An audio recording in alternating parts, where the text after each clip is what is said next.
Hey, thanks for joining us here on Budgeting with Alex. My name's Alex and I'm here to help you take control of your finances. Today, we're going to continue looking at how you can put a budget together that works for you by taking a spending journal and turning it into the beginnings of a budget.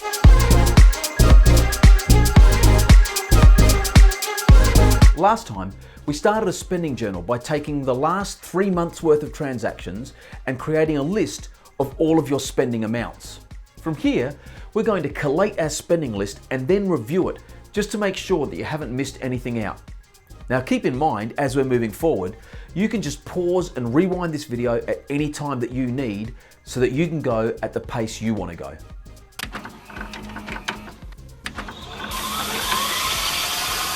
So from your spending list, we're going to make a list of all the purchase names you've used on your spreadsheet. So on the spreadsheet here, I have purchase names like anniversary, birthday, coffees, eating out, that sort of thing.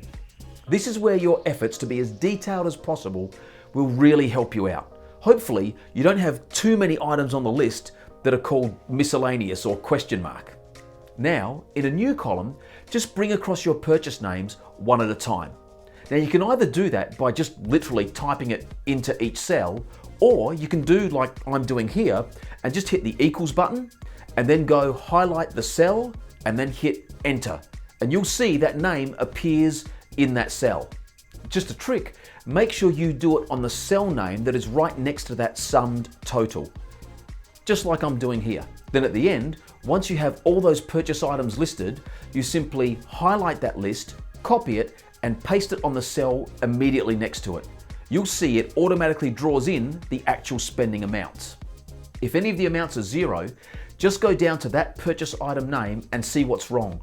Maybe you forgot to add it up or you missed a cell or something. You'll see here that I've missed out on hair. So I'm just going to go down there and fix that up now.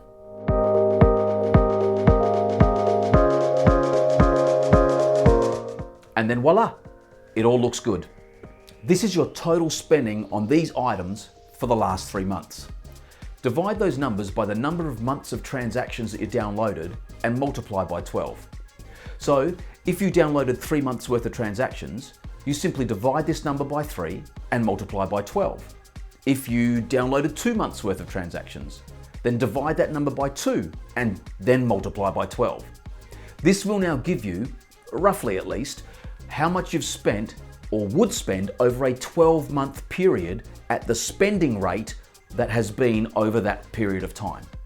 Now you have a list of purchases with the amounts that you would spend over a 12-month period. Now it's not going to be 100% right, and later on we're going to tweak it a little, but at least it gives you a base to start with. Now not only might the numbers be off a little bit, but you might have missed some purchases. If, for example, you have annual purchases that you haven't actually paid for in the last 3 months, well then they're probably not going to turn up on your spending journal. For example, let's say you have car registration due next month. Well, that didn't turn up in the last 3 months. It's going to turn up in the next month, and you know that it's going to cost you something. So that's not on there, and we're going to want to make sure that you include it.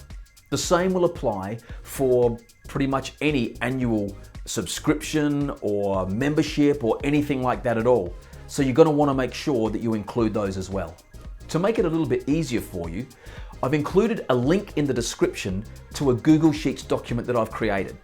It's a template that will give you a list of different items and purchases that maybe you haven't quite thought of or maybe you've missed. And this way it'll kind of prompt you, oh yeah, maybe I need to include this one as well. I'd suggest downloading this and using it as a base. Use it as a template. And so once you've actually downloaded it and you're able to use it, then what you do is just take all of those yearly expenses that you've just discovered and you transfer them into the yearly costs column on the spreadsheet. You put them there against the different items that you think would closest match what it is that you've written down. Now, you may have a bunch of items that aren't in this list. That's okay, there's plenty of room at the bottom for you to go and add them in there as well. And again, put their yearly costs next to them too. You can then go through that list and just delete the items that you know you're probably not going to use. For example, if you don't have a pet, you're probably not going to use pet expenses, so you can delete that one. If you don't have a car, then you're unlikely to need car registration or car insurance or car servicing or even petrol for that matter. So you're probably going to be able to delete those as well. Just whatever you do, make sure that you leave savings and you leave emergency fund there. We're going to talk a little bit more about those later on, but you want to make sure you keep them so that we can use them then. Now, just to tidy it up, highlight on the expense name, drag it across to the yearly cost and bring it down to the bottom until you get to the end of the list. Then you simply sort, and you sort by column B, and that will put all of the deleted items, all of the blank columns, they'll all go down to the bottom.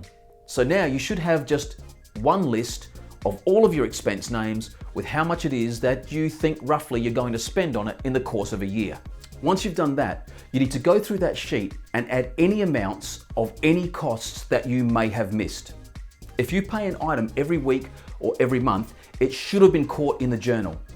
But if for some reason it got missed, simply go in there and add the yearly cost, or at least an estimate of what you think it might be, into that particular cell. Now there can be numbers of reasons why it gets missed. If for example it's rent or your health insurance or life insurance, perhaps it's taken out of your pay every week before your pay is deposited into your bank account. Then it's not going to turn up on your spending journal, but it's obviously still going to come out of your wage. So you're going to want to make sure that that's included in this list. Now we're going to be working on yearly costs before we break it back down to a weekly, fortnightly, or monthly cost. So if you know that you are paying, say, $20 a week for a particular item, then simply in the yearly cost column, you put in there 20 times 52 weeks to get the number you're looking for. If you pay that amount fortnightly, then you put it in at 20 times 26 fortnights. And of course, if you put it in monthly, you put it in at 20 times 12 months. That way, you're sure to get a yearly cost and not get your numbers mixed up with weekly or monthly costs. Again, this is where having receipts would be particularly handy because it'll just give you a more accurate picture of exactly what it is that you're spending. If you don't have receipts, that's fine. It's okay to guess a little bit. We're going to be tweaking the budget. You've got to remember, a budget is a living document. It changes and evolves over time to suit your needs as it goes. Now you'll also notice on this spreadsheet is that the yearly amounts are actually broken down in the blue shaded areas into monthly, fortnightly, and weekly amounts. Right now, we're not going to do too much with that, but a little bit later on, we're going to use those numbers to automate your budget depending on whether you're paid monthly, fortnightly, or weekly. So at this point, just go through your list of items and see if you can estimate how much it is that you spend on each particular item in a year. Once you have this list, when you add it all up, it should be less than your income. Now, sadly, for many people, it isn't. And that's how people get themselves in debt. That's how people end up living off credit cards because they're spending far more than they earn. And the first rule of budgeting is spend less than you earn. The last thing we're going to do today is we're going to clump together some of these expenses. You want to look for spending that is of the same kind of thing. For example, birthdays could go with anniversaries, could go with presents.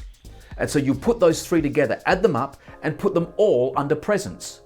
Just make sure you go back and delete birthdays and anniversaries. Otherwise, you're going to be double counting some costs, and that's going to blow your budget out completely. Similarly, batteries can go together with tech gear. Again, add it into tech gear, but make sure you delete batteries. Cinema and theatre could go under entertainment. Add them in, but make sure you delete them out of their original individual categories. Now you do that for as many or as few items as you like. Clumping them together just makes your management of the numbers a little bit easier. Just remember, everything you clump together, you need to go and delete those other items out of the budget. Now, once again, you just want to clean up the data. And so what you do is, as you've deleted those other items out of your budget, then you just simply highlight, like you did last time, from the expense name across to the yearly cost, and draw that all the way down to the end of the list.